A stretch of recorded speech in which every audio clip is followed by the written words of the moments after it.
Եվ առաջին պայման այսօր Հակոբոս Առաքյալն է դնում, թե նոր մարդը ինչպես պիտի ապրի։ Ամենամեծ մեղքերից մեկը, որով մարդը կորցնում է լույսը, լեզուն է, լեզվի պատճառով է։ Ինչպես որ այսօր գրված էր,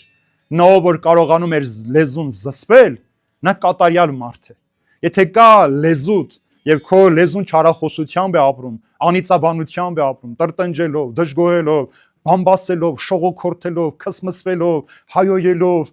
ամեն տեսակ սուտ խոսելով, դու չես կարող նոր մարդ դառնալ։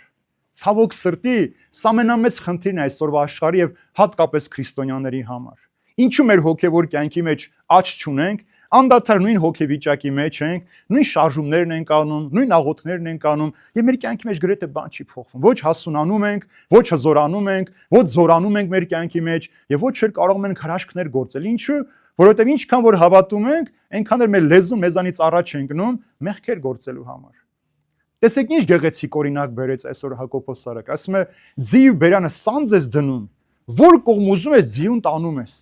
Հսկա նավերը մի փոքրիկ ղեկով նավավարը ուր ուզում է շրջում է,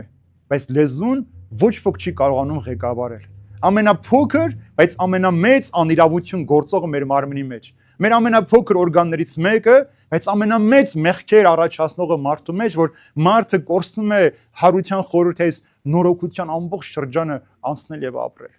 Եվ դրա համար, երբ որ Քրիստոսը ծնվեց իբրև լույս, եկավ այս աշխարհը կյանք տալու մեզ, մենք չուզեցինք այդ լույսը վերցնել։ Ասում է, եկավ յուրայինների մեջ, բայց յուրայիններն անգամ նրան չընդունեցին։